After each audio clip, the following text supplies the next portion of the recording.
My name is Tim Sutinen from PrivacyProShop.com.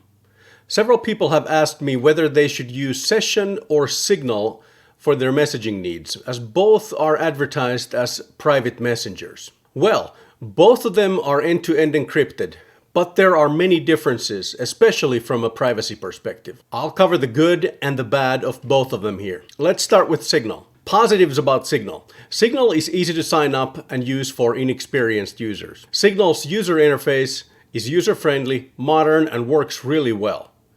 Signal is fast and has reliable delivery of messages. Signal has 100 megabyte attachment limit that is adequate for most purposes. Voice and video calls work really well with Signal, including conference calls. Signal is end-to-end encrypted using the open source Signal protocol. Signal client app is open source. Signal's use of phone numbers as identifiers makes it easy to connect with people. Signal is very good for large group messaging. This video is brought to you by Sutinen Consulting, my IT service company. If you have a business that needs a privacy-respecting, independent security vulnerability assessment or an ethical hacking test of your IT infrastructure, please give me a call. We will do a comprehensive vulnerability scan of your IT systems, provide a report of the findings, and even help your IT fix the problems discovered. We help your IT guys do the best job possible so you are protected from cyber criminals. Sutinen Consulting serves customers all over the United States. Send me an email at sales@sutinen.com or send me a message on Session Private Messenger. My Session username is PrivacyProShop. Contact information is also in the description below. So what are the negatives about Signal? Signal requires a phone number to sign up, making privacy almost impossible. Signal is centralized, so Signal can block some users from using Signal. Because Signal is centralized, it potentially exposes lots of metadata. Connection times, call lengths, attachment sizes, connected parties, and such. Signal claims that they don't have much of that to give to the authorities, but there's no way to verify. Signal lets people who have your number in their contacts know that you use Signal, which is a privacy violation. Signal is not onion routed, so a rogue state actor could potentially figure out your IP address. Signal doesn't approve the use of third-party clients, but they don't necessarily block them either. Signal doesn't want to be in the F-Droid App Store. Restoring Signal on a different phone can be an exercise in frustration, forcing you to go through endless CAPTCHA checks and text message verifications. Signal's server code isn't completely open source by their own admission. They say that their anti-spam code is closed source. Also, Signal doesn't publish their open source code in a timely fashion usually. And there's no way to know what Signal is actually running in their servers, as the servers are only run by Signal Foundation and they don't let any other parties run Signal servers. I'm sure they have good reasons for not allowing others to run Signal servers, but there isn't any way to know that Signal runs secure code if they don't allow others to do it. Signal is almost completely under the control of Brian Acton, the main funder of Signal, with over $100 million donated by him. If you're interested in more detail about Brian Acton and his involvement in Signal, I made a video about it. Link to it is somewhere up here. Signal is completely dependent on the benevolence of donors. If donor money runs out, Signal might be shut down.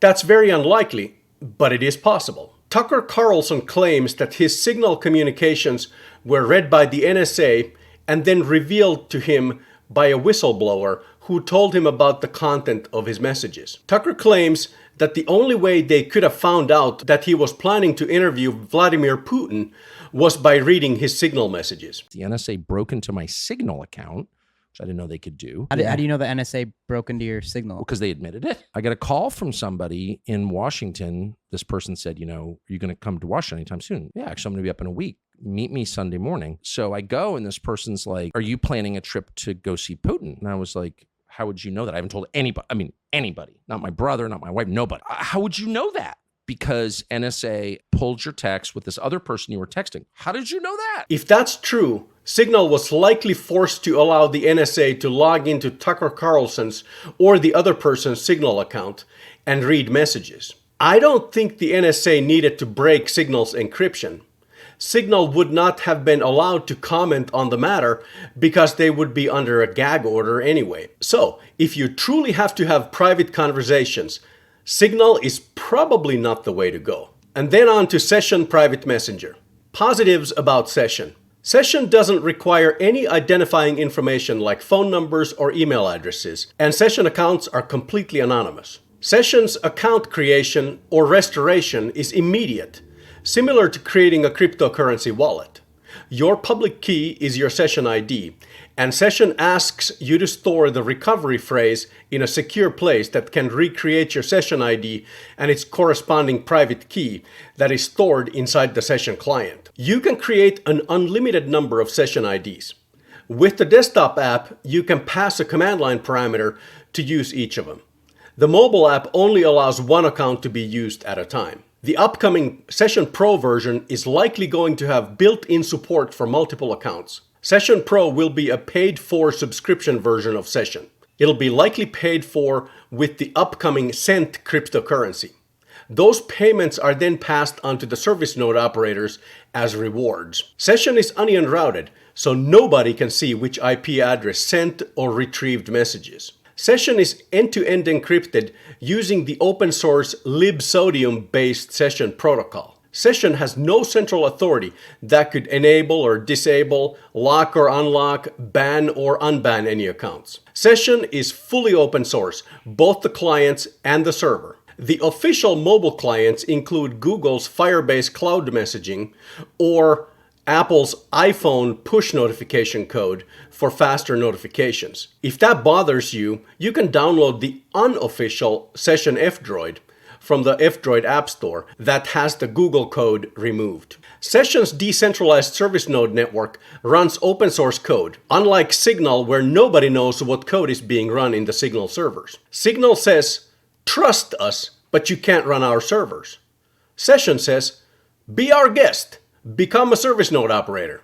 Session messages are stored in swarms for 14 days, so you can check in every 2 weeks and still not miss out on messages sent to you. Session communities are anonymous public discussion groups that you can host on your own server that support thousands of users. Session communities is a unique feature that no other mainstream messenger apps have. Session communities are not decentralized, but they are run on a server of your choice. Oxen Network service node operators keep the Session network up and running and earn rewards for doing so. At the moment, the rewards are paid in the Oxen cryptocurrency. Running an Oxen network node isn't particularly profitable now, but the network has stayed at around 1,700 nodes for the last several months. And what about the negatives about Session? Well, attachments are stored in a centralized file server that is run by the OPTF, that is the Oxen Privacy Tech Foundation. There have been times when the file server has been down and messages with attachments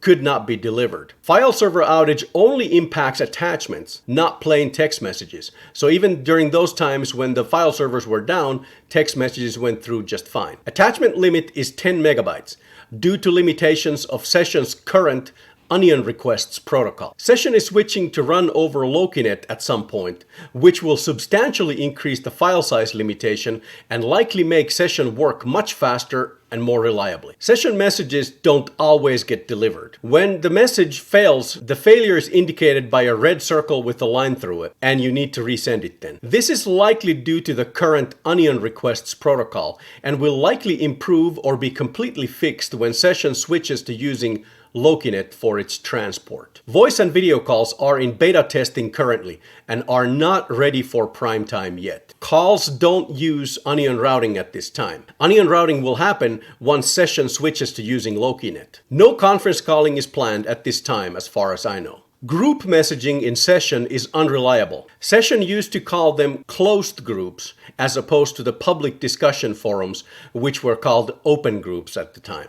There is a complete rewrite going on surrounding closed groups, and pretty much every development update, blog entry, and video this year has had a portion on the progress of the rewrite of closed groups. The latest update, numbers 271, said that the 2 of the 7 chunks had been completed. Disappearing messages haven't worked reliably, but it sounds like they may have them figured out now.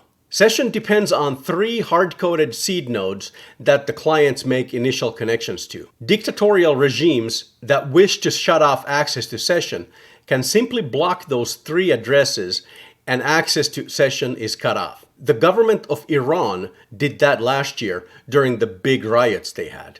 Session IDs are really long, so connecting with a user will either require copy-pasting the ID and sending it via other methods, or using a QR code if in person. You could also purchase a Session ONS name to make it easy for people to connect with you. If you're interested in buying a name for yourself, you can do that at privacyproshop.com. The price is only $5 at the moment. I have a video on how to do that somewhere up here.